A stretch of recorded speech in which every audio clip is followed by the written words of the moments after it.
आप देख रहे हैं हरियाणा न्यूज 24, जहां हर खबर मिले सच के साथ। नमस्कार, स्वागत आपका हरियाणा न्यूज 24 पे। मैं हूं मुन्ना लामा, मेरे सहयोगी प्रिंस लामा के साथ। हम आज मौजूद हैं सोनीपत में और मेरे साथ प्रदीप मलिक। पूरे भारत में यूपीएस परीक्षा में पहले आए हैं, प्रथम। और आप सबको पता है यूपीएस की परीक्षा बहुत कठिन होती है, बड़ी हार्ड होती है।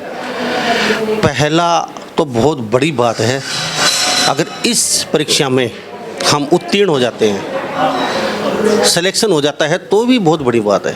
पहला नंबर तो बहुत रियर, और वो भी एक ज़मींदार, एक फार्मर, एक किसान का बेटा और एक गांव से निकला यहाँ तक पहुँचता है, तो बहुत बड़ी उपलब्धि होती है।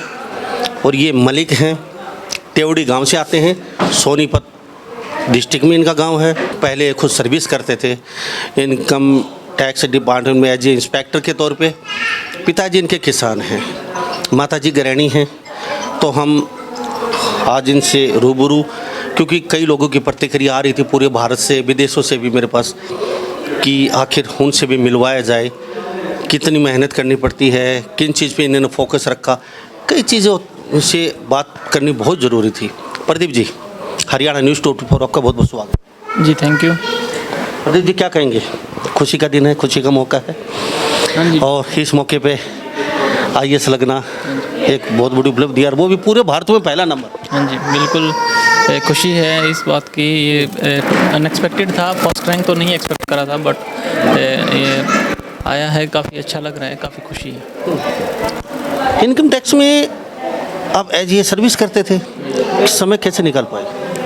जी देखिए, काफ़ी मुश्किल था ये जो नौकरी के साथ तैयारी। एक साथ दो काम, पढ़ाई करना, साथ साथ अपना दायित्व निभाना, नौकरी पे अपना फ़र्ज पूरा करना, तो एक साथ दो काम करना बहुत कठिन होता है। हाँ जी। जी देखिए, काफ़ी मुश्किल तो था नौकरी के साथ तैयारी करना, बट धीरे धीरे मैनेज करना सीखा मैंने। टाइम निकालने की कोशिश करी, जहाँ जहाँ मैं टाइम बचा सकता था मैंने कोशिश करी कि मैं वहाँ से टाइम बचाऊँ और पढ़ाई के लिए यूज़ करूँ। तो जैसे लंच के टाइम पे या फिर ट्रैवलिंग के टाइम पे मैं कोशिश करता था कि मैं या तो वीडियोस या फिर कुछ ऐसे फ़ोन में अपना कुछ ऐसे पढ़ने की कोशिश करता था। प्रदीप, एक बात सभी लोग जानना चाहते हैं, प्रथम पूरे भारत में यूपीएस परीक्षा में अपने हज़ारों लोगों को पछाड़ दिया, और फिर नौकरी करते थे, अपना समय निकाल पाते थे। इतना रियर, मतलब कितना टफ है यहाँ तक, और वो भी पहला नंबर आना, ये और जानना चाहेंगे कितना टफ है, कितना मतलब मेहनत करनी पड़ेगी लोगों को? जी देखिए, फर्स्ट नंबर के लिए जो आप बोल रहे हैं, मैं ये बोलना चाहूँगा कि बहुत अनसर्टेनिटी रहती है एग्ज़ाम में। आपको नहीं पता होता कि आप का फर्स्ट रैंक आ जाएगा, और जब आप तैयारी भी करते हैं तो शायद कभी ये टारगेट नहीं होता है कि आपको फर्स्ट नंबर ही आपका आएगा। हालांकि आप कोशिश करते हैं कि आप अच्छा करें, और शायद यही मेरी कोशिश थी। अब रिज़ल्ट आया है तो आपको पता लगता है कि शायद आपके की तैयारी अच्छी थी और आपके मार्क्स अच्छे आए हैं, तो आपने फर्स्ट आया है। तो आप नहीं बता सकते, क्योंकि काफ़ी अनसर्टेनिटी है कि आपकी रैंक इतनी अच्छी आ जाएगी। तो अच्छा, प्लेजेंट सरप्राइज़। प्रदीप मलिक, क्यों ज़रूरत महसूस हुई? ऑलरेडी सरकारी जॉब, और वो भी अच्छी खासी इनकम टैक्स में, और वो भी अच्छी एक ऑफिसर के तौर पे काम कर रहे थे आप, तो क्या ज़रूरत महसूस हुई? क्यों इस तरफ आपने इतनी मेहनत करनी पड़ी, यूपीएस परीक्षा देनी पड़ी? आपको ऑलरेडी पहले ही अपना अच्छी खासी तनख्वाह आ रही थी, अच्छा आपको एक नौकरी मिली हुई थी, एक सर्विस मिली हुई थी, तो फिर इसकी तरफ क्या मकसद था? क्यों आना पड़ा आपको? क्या सोचा नहीं हम इसी में जाना है, चाहे कुछ भी हो जाइए?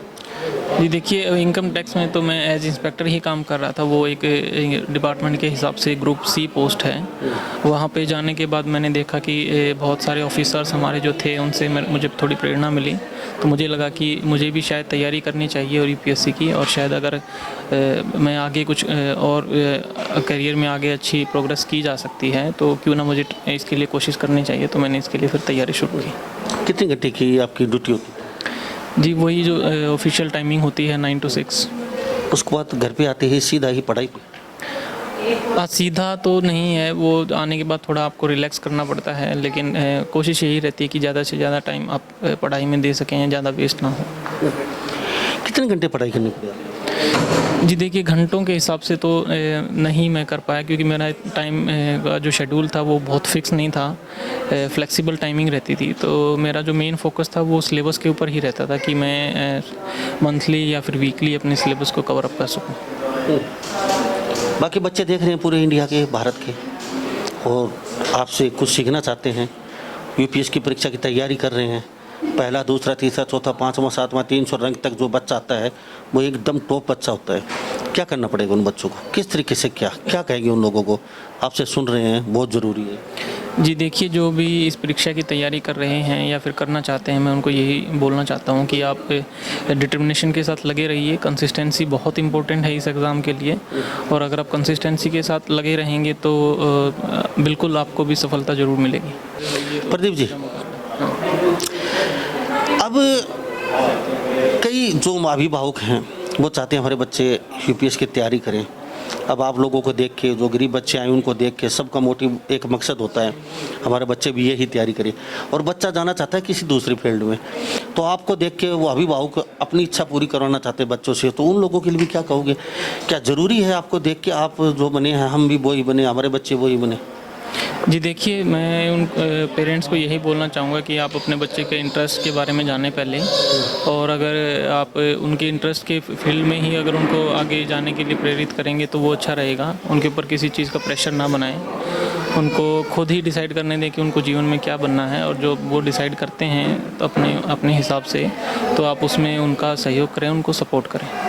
किताबों पे कौन सी पे फोकस रखा आपने? मैं पहले पूछा, उन्होंने कहा बेस के लिए हमने एनसीईआरटी की किताबें, तो आप क्या कोई अलग से कोई किताबें क्या? नहीं, अलग से तो कुछ नहीं होता है ऐसा, वही बेसिक्स में ही बुक्स तो वही रहती हैं। तो एनसीईआरटी ही मेनली फोकस रहता है, जो बेसिक्स होती हैं। उसके बाद आपका और भी कुछ ऐसे करंट अफेयर्स के लिए कुछ मैगजीन्स रहती हैं जो मार्केट में आपको अवेलेबल रहती हैं, न्यूज़पेपर्स रहते हैं, और कुछ सब्जेक्ट्स के लिए कुछ सिलेबस में कुछ चीज़ें ऐसी होती हैं जो शायद आपको कन्वेंशनल बुक्स में नहीं मिलेंगी, वो आपको इंटरनेट से या फिर यूट्यूब वगैरह पे वीडियोस वगैरह से आपको हेल्प लेके उनको कवर अप करना पड़ता है। तो आपको कभी अभाव नहीं होगा पैसे का? नहीं सर, ऐसी बात नहीं है कि मेरे पास बहुत ज़्यादा पैसा है। नहीं, बहुत नहीं, फिर भी अभाव तो कभी नहीं है। नहीं, अभाव रहा है। मैंने जो नौकरी करी है, हमारे घर में किसी की सरकारी नौकरी नहीं है, मेरे पिता किसान ही हैं, और अभी भी वो खेती करते हैं, उनकी गांव में जो है खेती है। तो जब से मैंने बीटेक करा था, उसके बाद से फाइनेंशियल कंडीशन की वजह से ही मुझे जॉब करनी पड़ी, और क्योंकि ये कंडीशन थी तो शायद मैं इसी वजह से जॉब छोड़ के तैयारी नहीं कर पाया। नहीं तो शायद हो सकता कि अगर मेरी अच्छी कंडीशन रहती तो शायद मैं जॉब छोड़ के इसकी तैयारी करता। इसी की वजह से फर्स्ट 2 अटैम्प्ट्स में मैं क्लियर भी नहीं कर सका। तो मुझे लगा कि शायद मैं जॉब छोड़ के तैयारी करूं, बट नहीं थी कंडीशन ऐसी कि मैं उसको छोड़ सकता। तो बस ये था कि घर भी आपको चलाना होता है, आप अकेले अगर आपके ऊपर पूरा घर को चलाने का अगर जिम्मेवारी है तो आपको उसी के साथ ही वो चीज़ें निभानी पड़ती हैं। शादी हो? नहीं सर। अब 2 जिम्मेवारी नहीं, 3 जिम्मेवारी निभाई है प्रदीप मलिक ने। नंबर 1 सरकारी जॉब, वहाँ ड्यूटी करना, नंबर 2 पढ़ाई करना, नंबर 3 घर को भी संभालना साथ साथ। और इतने अमीर ये भी नहीं है, इन्होंने बोला है फाइनेंस जो हमारे आर्थिक जो स्थिति वो कमज़ोर थी बीच में, और इस वजह से मुझे सर्विस करनी पड़ी कि मेरा वहाँ से कुछ सोर्स निकले कमाई का, और मैं आगे बढ़ सकूँ उस सोर्स से।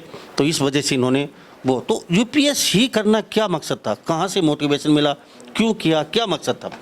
जी देखिए, जब मैंने ये वहाँ मैंने जॉब ज्वाइन करी डिपार्टमेंट में, तो मैंने वहाँ पे जाके देखा कि आप इससे आगे भी जा सकते हैं। ऑफिसर्स लाइन में भी डायरेक्ट रिक्रूटमेंट होती है यूपीएससी के थ्रू, क्योंकि इससे पहले जो मैंने एग्ज़ाम दिया था वो एसएससी का था, और मुझे एक जॉब की ज़रूरत थी तब अपना घर के लिए, कंडीशंस के लिए।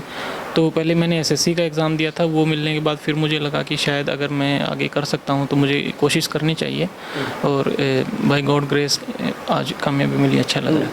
हाँ जी प्रदीप जी, पहले आपके पिताजी से बातचीत करेंगे, उसके बाद मैं दोबारा आपके पास लौटता हूँ। सर क्या कहेंगे, क्या नाम है सर? सुखबीर सिंह है जी। सुखबीर सिंह मलिक? हाँ जी मलिक। सुखबीर सिंह जी, कैसा लग रहा है? कितने लड्डू फूट रहे हैं मन में? बहुत अच्छा लग रहा है जी। हाँ। सोचा था कभी? हाँ सोचा था जी। बच्चा डंका बजाए? हाँ जी। और अब बजा दिया। हाँ जी, हाँ जी। कितने बच्चे हैं? 3 बच्चे हैं जी। बाकी क्या कर रहे हैं? एक मैकेनिकल से इंजीनियर है जी, सर्वेयर का काम की ट्रेनिंग ले रहे हैं। और छोटी बिटिया है, वो MSc मैथ फाइनल ईयर है उनका। हाँ। शादीशुदा कोई नहीं है? बड़ा बेटा शादीशुदा है। हाँ। तो छोटे बेटे ने तो पूरे भारत में ही डंका बजा दिया जी। कहीं ना कहीं ऐसा जादू कर दिया, ऐसी जादू की झप्पी दे दी आपने। आगे बेटे ने तो ऐसा कर दिया, शायद ही पूरे भारत में बहुत रेयर होता है। तो क्या कुछ कहेंगे लोगों को, क्या कहेंगे अपने बेटे को लेके आप?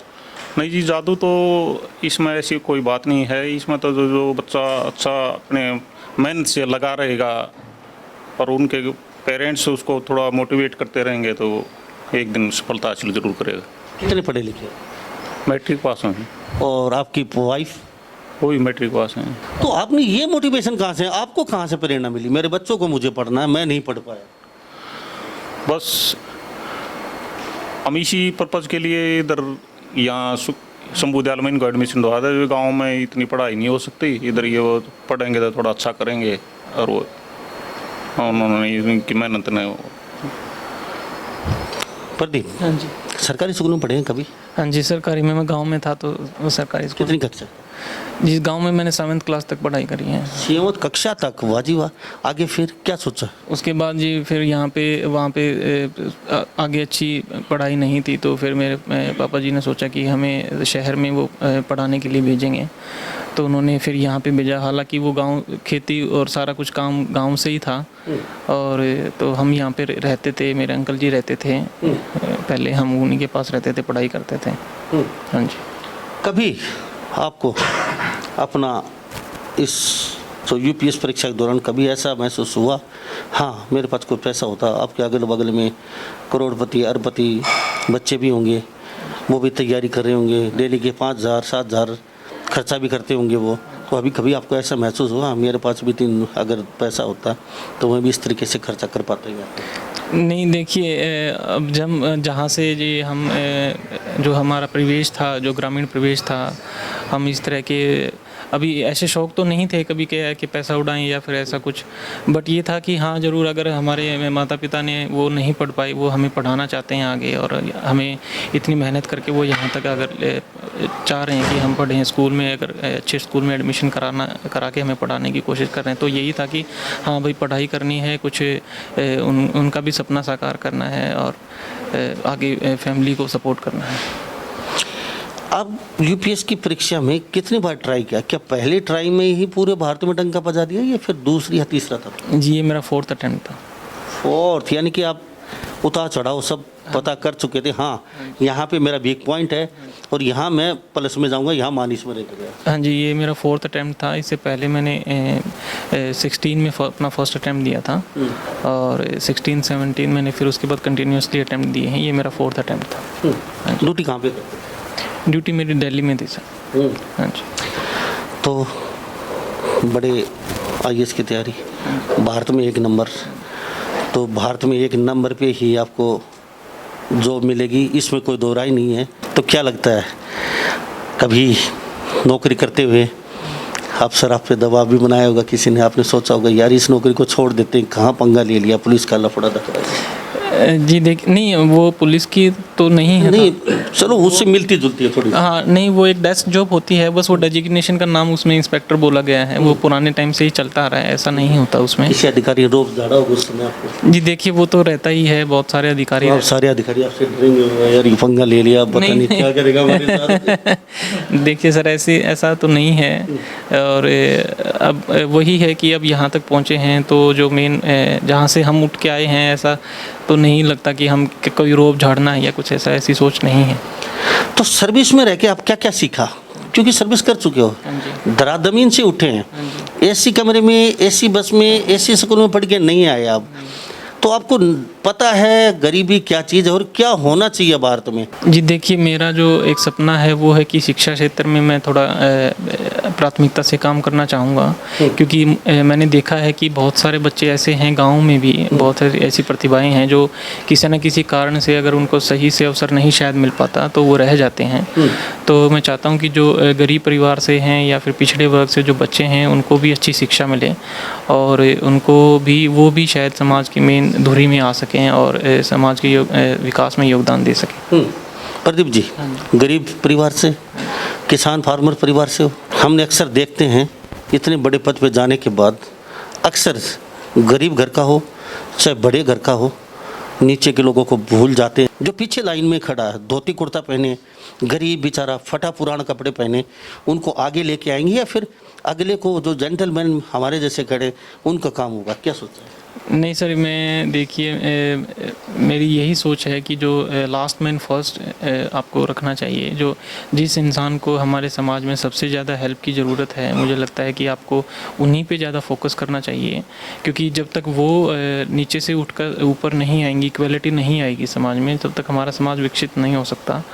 तो मेरी सोच तो यही है कि हम सभी को समानता का अवसर दें और उसके लिए चाहिए कि जो लोग नहीं एक्सेस कर पाते हैं सरकारी चीज़ों को या स्कीम्स को, तो उनके लिए कुछ ऐसा एक्सेसिबिलिटी मोड बनाया जाए कि ताकि वो ईज़िली आप चीज़ों तक पहुंच सकें और उन तक योजनाओं का लाभ पहुंच सके। क्या सोचते हो बच्चे को लेके? क्या वास्तव में ही गरीबों के आशाओं पे खरे उतर पाएंगे? गरीब सोच रहे हैं कोई ऐसा मसीहा है। अब जो बैच के हैं सभी लगभग सभी गरीब बच्चे हैं, कहते सब हैं गरीबों के लिए कुछ ना कुछ कर पाएंगे। अमीरों को तो ज़रूरत नहीं है, ना तो किसी अफसर की, न ब्यूरोक्रेसी की, उनको पास सब कुछ भगवान का दिया। और गरीब आदमी तक, अगर किसान तक कुछ पहुँचता है तो बहुत बड़ी बात होती है। क्या लग रहा है बच्चे को लेकर? बहुत अच्छा लग रहा है जी। ये हमारे परिवार के ऐसे संस्कार हैं जी, उन पर जो आपके बात कर रहे हैं और इंटरव्यू दे रहे हैं उन पर खरा उतरेंगे और हमें उम्मीद है कि इन्हें अच्छा करना चाहिए और गरीब आदमी की उनकी मदद करनी चाहिए और सबको समानता का अधिकार देना चाहिए। तो प्रदीप जी, क्या कहोगे लोगों को? जी देखिए, लास्ट में तो मैं यही संदेश देना चाहूँगा कि जो भी युवा वर्ग हैं जो इसमें तैयारी कर रहे हैं या करना चाहते हैं, उनके लिए मेरा संदेश है कि आप भी अपनी ऊर्जा को अच्छे कामों में लगाइए। और अगर आप डिटर्मिनेशन या फोकस के साथ तैयारी करते हैं और मेहनत और जज्बे से तैयारी करते हैं तो चुनौतियां आपके सामने आएंगी, लेकिन आप भी कर सकते हैं। आप इसमें कंसिस्टेंसी से लगे रहिए, आपको भी सफलता मिलेगी। जी, क्या नाम? शीला जी। जी, बच्चा ने डंक के झंडा गाड़ दिया आपके ने, काफ़ी खुश नज़र आ रही है आप भी। और ऐसे बेटे हर माह जन्मे जो पूरे भारत में पहला नंबर लेके आए हैं, और वो भी यूपीएस परीक्षा में। ये नहीं है कोई छोटी मोटी परीक्षा में लेके आ गए। क्या कहेंगे लोग? हमें बहुत गर्व महसूस हो रहा है जी। हम ये कहेंगे कि इसके बच्चों पे चलकर आगे वाली पीढ़ी भी इसी तरह से नाम ऊंचा करे। तो बच्चे पे पूरा भरोसा है, गरीबों की मदद कर पाए। हाँ। आपने कैसी शिक्षा दी आपको पता है? मुझे पूरा भरोसा है जी, सबको समान नज़र से देखेंगे, समान नज़र से काम करेंगे, समानता का अधिकार देंगे सभी को। तो जी, और माओ को क्या कहेंगे जो बच्चे अभी आपके बच्चे को देख के, आपके बातचीत को देख के, इनके पिताजी के साथ बातचीत को देख के वो तैयार बैठे यूपीएस की परीक्षा देने के लिए, तो उन माओ को क्या कहेंगे, किस तरीके से? यही कहेंगे जी, अपने बच्चे को अच्छा संस्कार करवाओ, दिखवाओ, अच्छी शिक्षा दो, सच बोलना सिखाओ पहले से, और उनकी अच्छी हैबिट बनाओ, खाना पीना, खेलना, पढ़ना, उठना, जैसा भी है। तो प्रदीप मलिक शरारती भी था क्या बचपन से? नहीं जी, कैसे स्वभाव? अच्छा स्वभाव का था जी। बच्चे तो शरारत सभी करते हैं, खेलते कूदते तो सभी हैं, लेकिन अच्छा था। पढ़ाई में शुरू से इंटरेस्ट था इसको। स्कूल में कभी रोज रोज उड़ाना लेके आना नहीं? कभी भी नहीं। यानी कि शुरू से ही शांत स्वभाव। हाँ। तो आपको बच्चों ने पता चल गया था हाँ ये बच्चा कुछ करेगा? हाँ, हमने चल गया था जी। तो फर्स्ट आता था जी, से वहाँ गाँव में पढ़ते थे, वहाँ भी। वहाँ तो छोटा स्कूल था, लेकिन इनाम लाता था, प्रथम आता था वहाँ पे। तो थैंक यू जी। तो हमारे साथ प्रदीप मलिक का परिवार बना हुआ था, और प्रदीप मलिक इन्होंने वास्तव में ही एक मिसाल कायम कर दी है, और मिसाल भी ये कायम की है, गरीब घर का बच्चा यूपीएस में सिलेक्शन होना ही बहुत बड़ी बात है। उसके बाद अगर भारत में पहला, ये तो बहुत बड़ी बात है। वो भी एक किसान, एक फार्मर का बेटा। कभी भविष्य में सोचना भी नामुमकिन बात थी, और उस चीज़ को मुमकिन कर दिखाया। ये आप लोगों के लिए एक शिक्षा है जो पूरे हिंदुस्तान के लोग देख रहे हैं, विदेशों में रहते हैं वो भी देखते हैं। बार बार कहते हैं हम कर नहीं सकते, लेकिन इस बेटे ने, इस किसान के बेटे ने कर दिखाया। तुम भी कर सकते हो। असंभव नाम की कोई चीज़ नहीं है। पहले किसान सोचते थे नहीं हमारा काम खेती का, हम नहीं कर सकते, कहाँ बेटा क्या करेगा क्या नहीं कर पाएगा, परंतु बेटे ने कर दिखाया। आप लोगों को एक मैसेज दिया है, अच्छा आपके लड़कों को और अभिभावक को मैसेज दिया है। तो इस बारे में आप क्या सोचते हैं, कमेंट में अपनी राय जरूर दीजिए। मैं मुन्ना लंबा मेरे सहयोगी प्रिंस लांबा के साथ हरियाणा न्यूज़ 24। नमस्कार, जय हिंद। आप देख रहे हैं हरियाणा न्यूज़ 24, जहां हर खबर मिले सच के साथ।